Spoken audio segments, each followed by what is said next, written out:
요한복음 20장 24절로 29절에 있는 이 말씀을 가지고 우리 만져진 믿음 보여주는 신앙이라고 하는 제목으로 우리 말씀을 생각할 때 하나님 은혜가 저와 여러분에게 임하기를 주의 이름으로 축원합니다.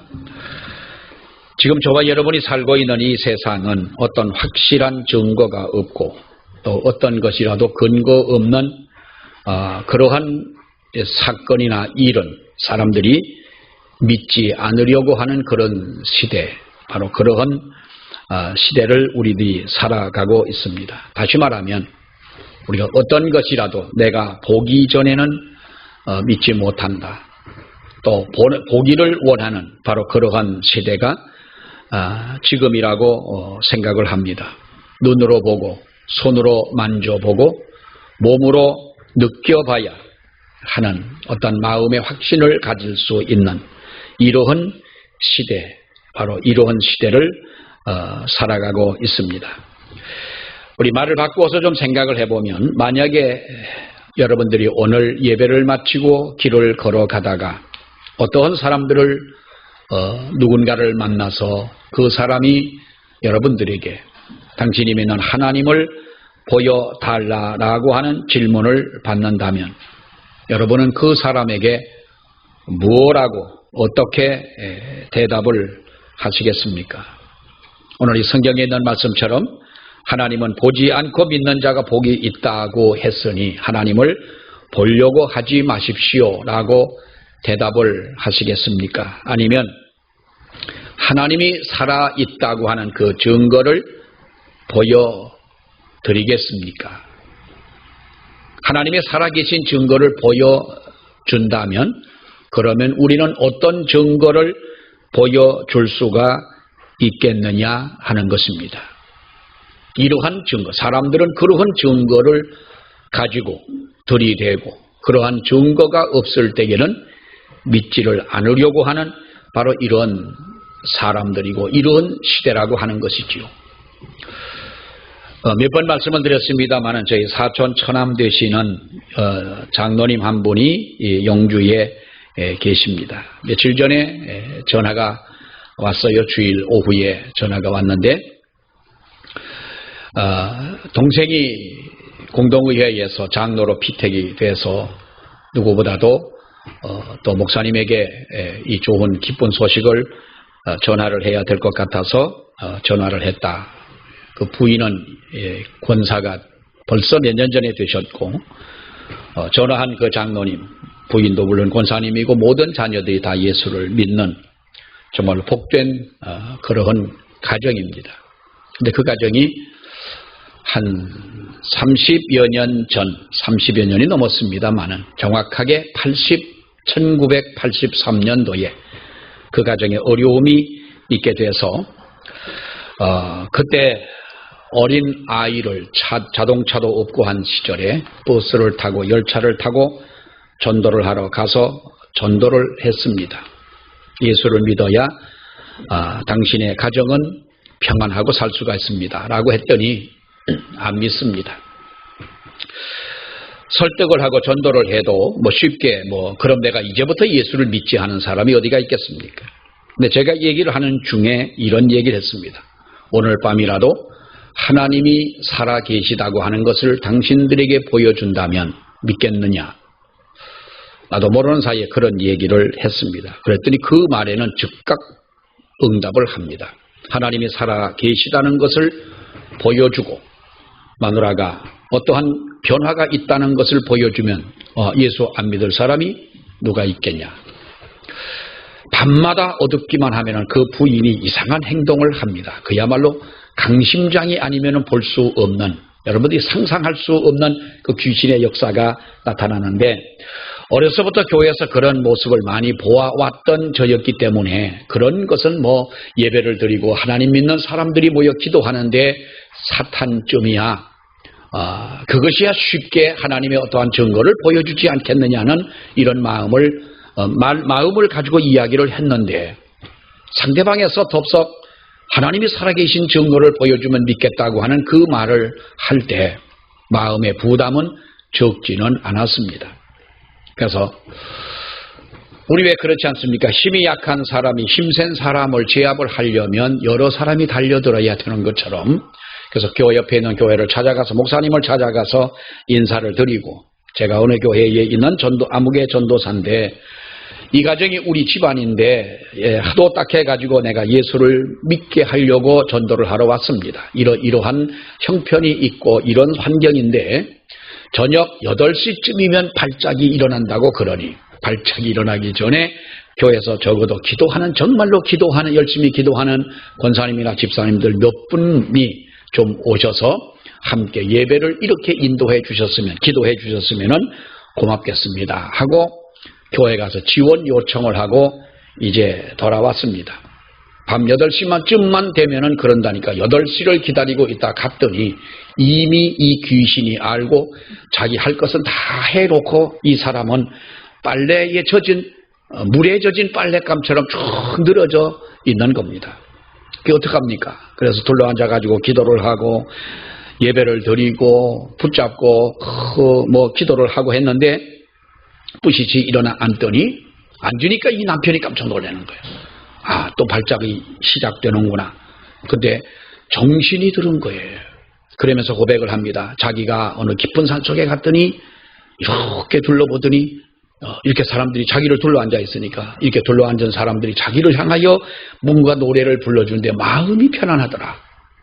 그래서 그 뒤로 그분의 그 귀신의 역사하던 병이 나은 거예요.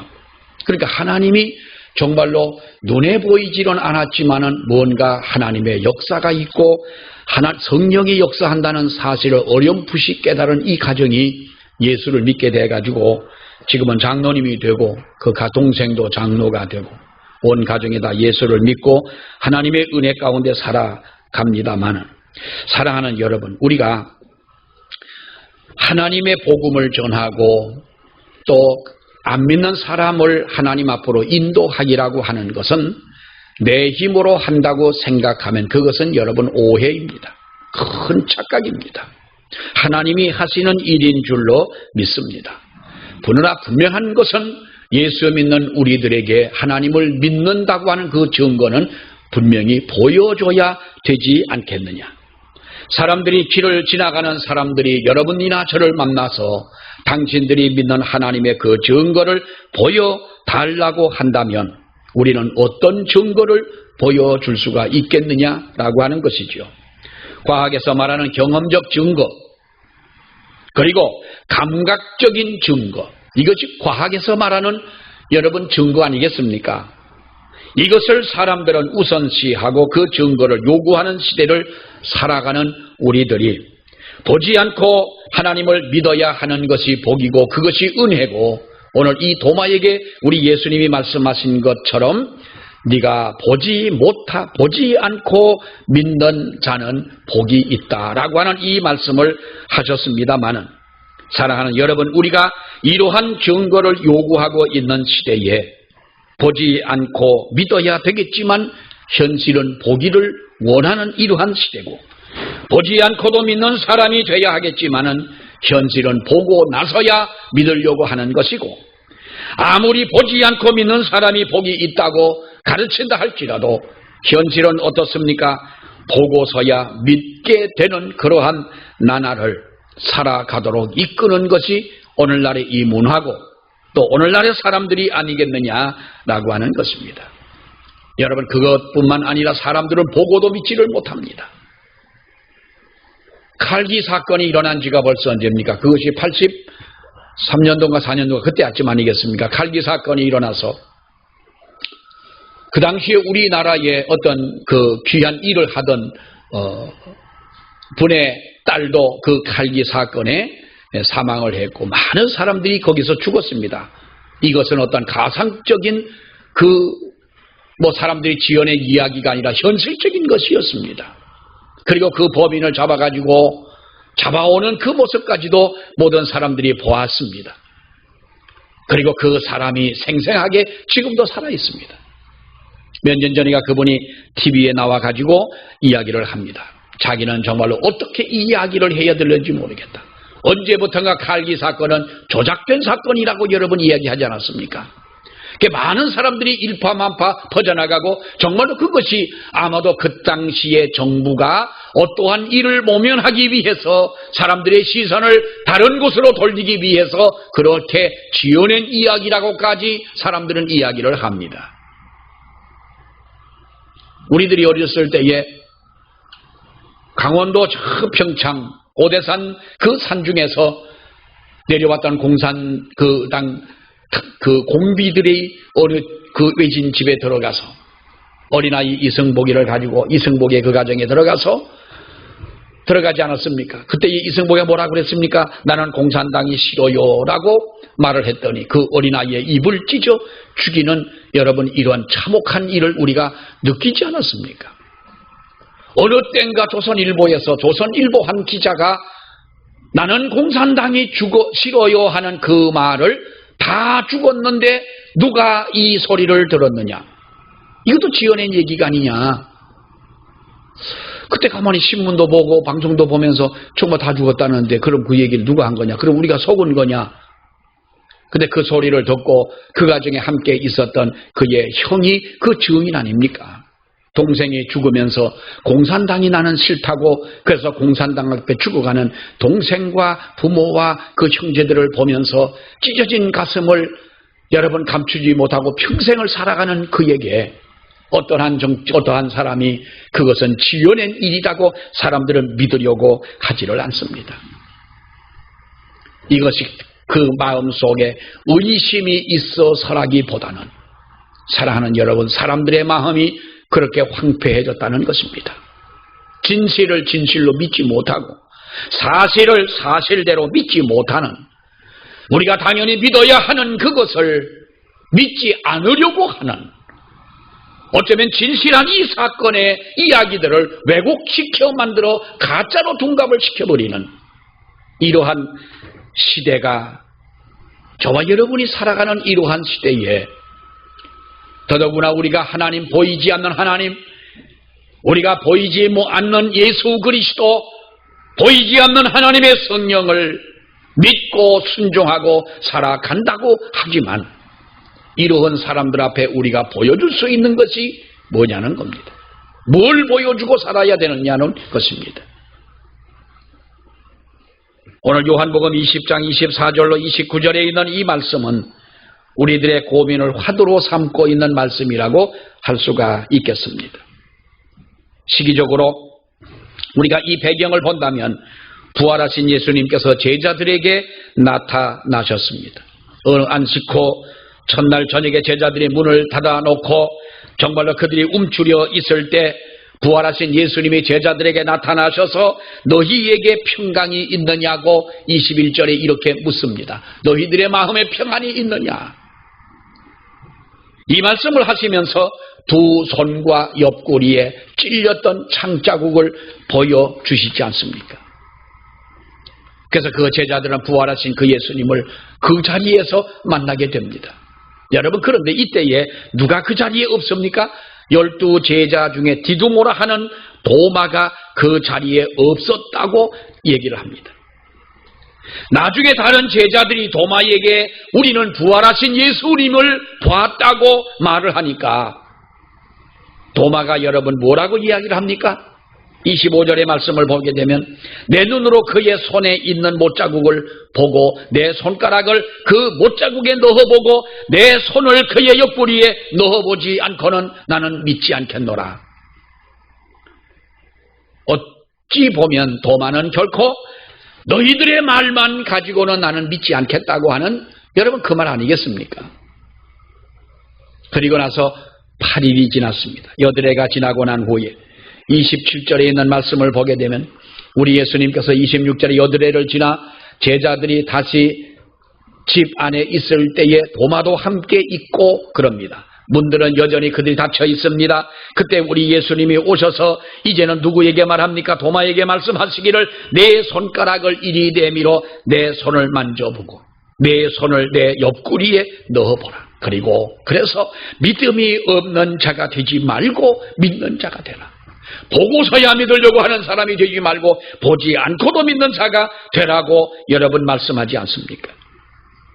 주님이 도마에게 보여준 것이 뭡니까? 우리 예수님께서 도마에게 보여준 것이 뭔가요? 하늘에 놀라운 주의 권세를 보여준 것이 아닙니다.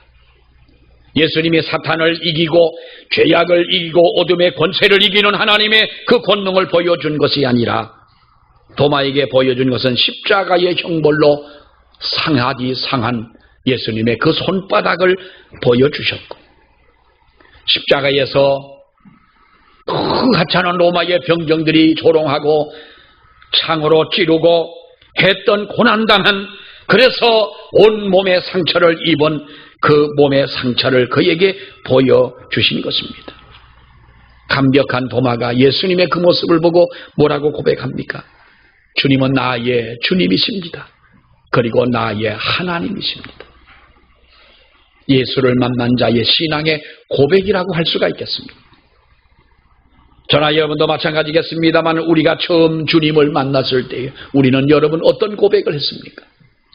나 같은 죄인을 살리신 그 주님의 사랑 안에 우리는 저마다가 고백을 합니다. 도마처럼 정말로 당신은 나의 주님이시요 나의 하나님이십니다. 우리는 흔히 도마를 의심 많은 도마다 이렇게 이야기를 하지요. 눈으로 보고서야 내가 주님을 믿겠다라고 하는 이 말을 하니까 나는 주님을 너희들의 말만 가지고 믿는 것이 아니라 내가 손을 내밀어 예수님의 손바닥에 못자국을 만져보고 그 몸에 난 창자국을 만져보지 아니하고는 못 믿겠다. 그러나 우리는 도마를 그렇게 단정해서는 안 되지요. 도마는 지극히도 상식적인 사람이고 지극히도 논리적인 사람이고 그리고 경험적이고 이성적인 것이 이성적인 이러한 성품의 사람이라고 할 수가 있겠습니다. 눈으로 본 것을 믿고 또 눈으로 본 만큼 믿었다는 것이 바로 어떻게 보면 도마의 신앙에서 보여주는 그 증거라고 할 수가 있겠습니다. 이것은 도마가 하는 질문이 우리 모두가 하는 질문일 수도 있다고 하는 것을 깨닫게 합니다. 도마처럼 우리도 눈으로 보고 나서야 믿으려고 하는 상식과 이성과 경험의 어떤 사람, 이런 성향을 가지고 있는 사람들이 아니냐 하는 것입니다. 이런 도마에게 우리 예수님께서 하신 말씀이 여러분 무엇입니까? 도마는 주님께서 도마에게 상처난 그 상처 자국이 난 두 손을 주님이 도마에게 보여주십니다. 주님을 의심하는 도마에게 예수님께서 보여주신 것은 고난의 상처라고 하는 것입니다. 십자가의 고난을 이겨낸 승리의 면류관을 여러분 눈에는 보이지 아니하지만은 정말로 그 예수님께서 평소에 말씀했던 그 면류관을 쓰신 승리의 주님의 그 모습을 보여주신 것입니다. 십자가의 고난 때문에 베이고 뚫린 고난의 흔적을 그에게 보여주셨다는 겁니다. 세상을 위해서 고난의 짐을 지고 가다가 엎어지고 넘어지고 그리고 당했던 온몸의 상처를 보여주십니다. 그 상처를 보고 난 후에 도마의 고백이 무엇입니까?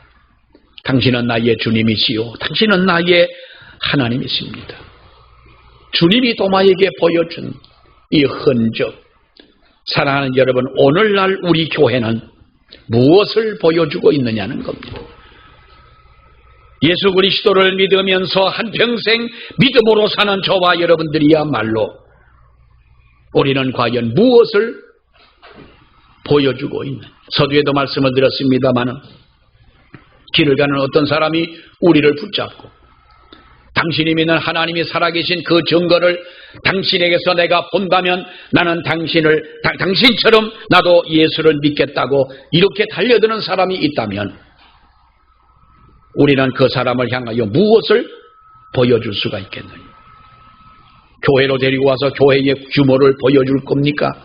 아니면 우리의 교인들의 숫자를 보여줄 겁니까? 아니면 교회에서 하는 어떤 프로그램이 있다면 그것을 여러분 보여주겠습니까? 오늘의 말씀은 하나님을 그리고 예수 그리스도를 눈으로 보여달라고 때를 쓰는 세상을 향해서 과연 이 세상을 향하여 교회가 보여줘야 할 것이 무엇이냐 하는 것을 진지하게 말씀을 하고 있습니다. 예수께서 도마에게 보여주던 상처난 자국의 그 손이야말로 이 땅의 교회가 진정 세상에 드러내야 할 어떠한 한 증거가 아니냐 하는 것입니다. 사랑하는 여러분, 우리 교회는 세상에서 부귀와 영화를 누리고 명예를 얻고 어떤 부를 쌓고 하는 것이 교회와 우리 성도의 삶의 목적, 신앙의 목적은 아닙니다. 얼마나 우리가 상처가 많습니까? 얼마나 우리가 주님을 믿으면서 나아갈 때에 우리들에게 오는 그 아픔과 고통이 얼마나 많습니까? 이것을 우리가 보여줄 수 있어야 되지 않겠느냐. 사람들의 입에서 당신이 믿는 하나님을 볼 때에 당신이야말로 하나님의 사람이요, 하나님의 아들이요, 딸이요, 나도 당신이 믿는 그 하나님을 나도 믿겠노라고 하는 이 도마의 고백처럼 우리도 뭔가 보여줘야 되지를 않겠느냐. 여러분, 승리라고 하는 것이 무엇입니까? 언제도 말씀을 드렸습니다마는 대표적인 어떤 전쟁에서 승리를 한 나라나 그 사람들은 어떤 전성비를 세우게 됩니다. 미국 워싱턴에 전성기념탑이 하나 있는가 하면 하나는 우크라이나 수도인 키예프의 드네프로 강변에 또한 전성비가 세워졌는데요. 이것은 모두가 배경은 2차 대전 당시에 수많은 희생을 치르면서 독일의 침략을 물리쳤던 바로 그 전성을 기념해 세운 전성탑이 우크라이나에 있고 워싱턴에도 전성탑이 있다고 그럽니다. 워싱턴에 있는 전성탑은 해병대의 그 군인들이 정말로 전진을 하고 이렇게 어느 한 고지를 점령하는 모습의 그런 전성탑인가 하면 우크라이나 강변에 있는 전성탑은 무엇인가를 강nom으로 기다리는 한 여인상을 만들어 놓았습니다. 워싱턴에는 바로 전쟁에서 싸워 승리하는 군인의 모습이라면 우크라이나의 강변에 있는 그 여인상은 전쟁을 이기고 집으로 돌아오는 아들을 기다리는 어머님의 마음을 그린, 어쩌면 전쟁과는 상관이 없는 것 같은 그런 전승기념탑이라는 겁니다. 용감하게 싸우고 목숨 걸고 나라와 민족을 지키는 것도 중요하지만 진정한 전쟁은 전쟁을 끝내고 전쟁에서 이기고 그 전쟁을 마친 후에 기다리는 부모님이 계신 곳으로, 형제 자매가 있는 곳으로 돌아올 수 있는 그 사람이 진정한 전쟁의 승리자가 아니냐. 아무리 용감한 전쟁을 이루고 넓은 땅을 내가 점령했다 할지라도 빼앗은 그 땅에서 살아갈 사람이 없는 전쟁의 승리라면 여러분, 그 전쟁의 승리를 누가 누릴 수가 있는 겁니까? 전쟁에서 승리를 한 후에 진정한 평화가 드리워졌는데 그 평화와 자유를 누리고 살아갈 사람이 없는 전쟁이었다면 그 전쟁의 진정한 승리자는 누구냐 하는 겁니다. 우리는 믿음의 싸움을 하는 사람들 아니겠습니까? 어찌 보면 날마다 우리는 영적인 싸움을 하고 전쟁을 치르고 있는 우리들인 것입니다.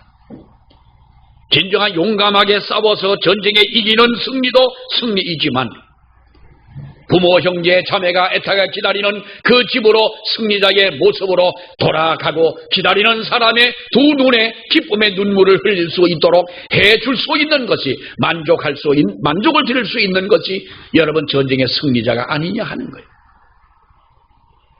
피를 흘리고 땀을 흘리고 목숨 바쳐 싸웠지만은 어느 누구도 전쟁의 그 대가를 지불받지 못하고 살아가는 이 전쟁이라면 이건 허무한 겁니다. 여러분, 그러니 우리 교회를 통해서 하나님을 보고 싶어 하는 세상 사람들이 있다고 한다면 사람들에게 교회가 보여주는 하나님은 어떤 하나님을 보여줘야 되겠습니까?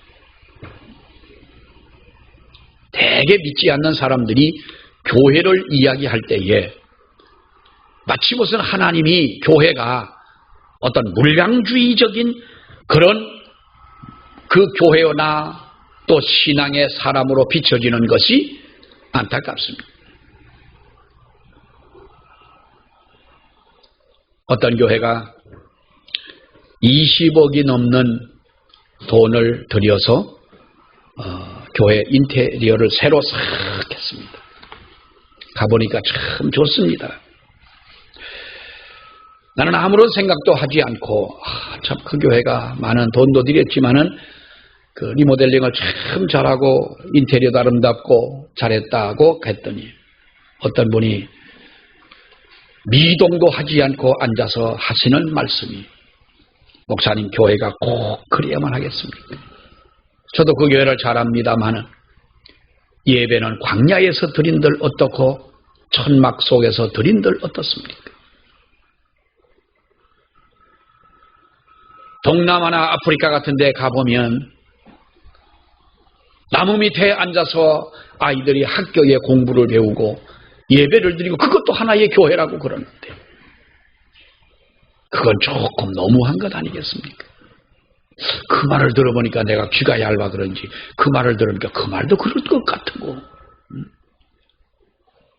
하나님을 섬기는 성도들이 모이는 교회를 아름답게 하겠다고 하는 데에는 이의는 없습니다.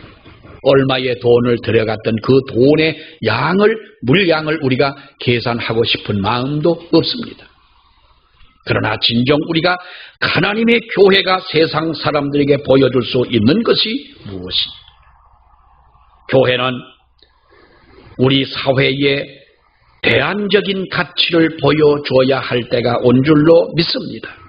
대안적인 가치를 창출해 가기 위해서 진정 우리가 하나님 앞에 애쓰다가 상처 입고 하나님의 영광을 위하여 땀 흘리다가 당한 우리의 고난과 그 아픔의 상처를 보여주는 것이 이것이 성경적 신앙인 줄로 믿습니다. 사랑하는 여러분, 교회만 대안적인 가치를 지녀야 하는 것입니까? 교회라고 하는 것은 에클레시아라고 그럽니다. 교회는 건물이기 이전의 사람인 것입니다. 어떠한 눈에 보이는 유형 가시적인 것보다는 여러분 어쩌면 우리가 보이지 않는 규모로 따지기 이전에 부름받은 사람들이 바로 교회라고 하는 것입니다. 그래서 교회만 우리 사회에 대해서 대안적인 것이 되어서는 안 된다는 것이죠. 우리 믿는 성도들이 우리 교인 한 사람 한 사람이 정말로 내가 주님을 위하여 믿음 생활하면서 상처가 있다면 여러분 마음의 상처도 상처 아니겠습니까? 이 상처가 의롭게 드러나야 된다는 것이죠. 상처가 아픔으로만 끝난다면 이것은 나에게 시험이 되는 겁니다. 우리가 사람들을 만나고 대화하고 이렇게 생활하다 보면 여러분 직장에서나 어디서나 마음의 상처 안 받는 사람이 누가 있겠어요? 저도 누가 좋은 말 해주면 기분이 좋은데 어떤 때는 아주 정말 그 상처받을 말을 들을 때가 있잖아요. 사람들이기 때문에. 여러분 그러나 보십시오. 내 마음에 상처가 오고 내 마음에 시험이 온다 할지라도 이것이 하나님의 영광을 위하여 내가 성숙된 믿음으로 무언가 누구에게 보여줄 수 있는 바로 그러한 믿음이 되어진다면 상처는 영광이 되는 줄로 믿습니다. 내 마음의 시험이 시험으로 끝나는 것이 아니라 나를 좌초시키고 나를 넘어뜨리게 하는 것이 아니라 내 마음에 온 시험이 하나님의 영광을 위하여 방향을 돌린다면 시험은 내게도 영광이요 기쁨이요 의뢰가 되는 줄로 믿습니다. 이것이 하나님 앞에 드러날 때에 하나님이 우리를 보실 때 얼마나 기뻐하시겠느냐. 우리가 알아야 할 것은 하나님은 이스라엘을 위해 이스라엘을 향해 가슴앓이를 하고 계시지 않았습니까?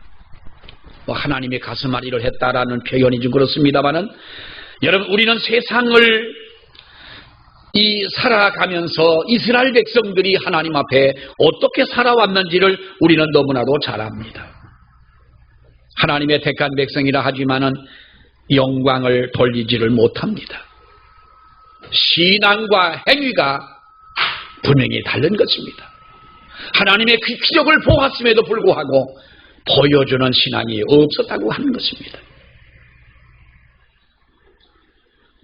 제가 언젠가 며칠 전에 무슨 책을 보다가 전에 봤던 책인데 그 오발탄으로 유명한 소설가 이범선 선생이 쓴 책 중에 피해자라는 바로 그러한 그 중편 소설이 있는데 언젠가도 말씀을 드렸습니다. 이 소설의 주인공은 어느 고등학교 교사인 최요한이라는 사람이 주인공이고, 이 사람이 주인공이라기보다는 이 최요한이라는 사람에 대해서 이제 그 이야기를 합니다. 최요한의 아버지는 어떤 사람이냐 하면 우리 한국 초대교회 때의 장로님으로, 그러니까 최요한이니까 아버지가 최장로님이시겠죠. 최장로님이 원래 평양에서부터 신앙생활을 잘하고 교회에서 사람들에게 인정을 받고 정말 교회에 아주 어떻게 보면 상징적인 그런 장로님이셨습니다.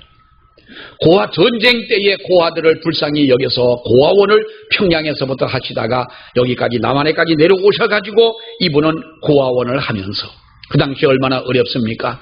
고아들을 먹여 살리기 위하여 정부의 보조도 없는 그때에 교회마다 찾아다니며 사람들에게 찾아다니며 구걸하다시피 해서 이 고아생들을 고아들을 돌보셨습니다. 그리고 이 최장로님은 최요한이라는 자기의 친아들도 고아들과 똑같이 차별 없이 이렇게 길렀습니다. 그들과 함께 잠을 자고 그들과 함께 먹고 특별히 잘 입는 것도 없이 이렇게 아들을 길렀던 것입니다. 이 아들은 자라면서 아버지에 대한 그 사랑의 내심, 아버지를 존경하고 자랑스럽게 생각을 합니다. 나를 친아들임에도 불구하고 아버지는 고아들과 별다름 없이 나를 대하는 그것이 때로는 섭섭할 수도 있었겠지만은 너무나 그것이 자랑스러웠던 겁니다. 성장을 하고 이제 이 아들은 일본으로 유학을 갔습니다. 공부를 하고 돌아오는 이 아들에게 중매가 들어오게 된 거예요. 이 아들에게 중매가, 장가도 갈 때가 됐으니까 누구냐 하면은 그 고아원을 늘 도와주었던 어느 목사님의 따님을 누가 중간에서 중매를 해서 훌륭하신 장로님의 아들 최요한, 일본에 가가지고 유학도 했겠다. 또 목사님의 이 딸과 이렇게 부부가 되면 좋겠다 해가지고 중매를 합니다. 그때 최요한은 마음에 사랑하는 사람이 점을 찍어둔 사람이 있었습니다. 누구냐 하면은 바로 그 고아원에서 자라서 성장을 한 양명숙이라고 하는 여자 청년이 있었는데 학교를 다닐 때도 같이 가고 교회를 갈 때도 같이 가고 오누이처럼 이렇게 생활하다가 둘이 정이 들은 거예요.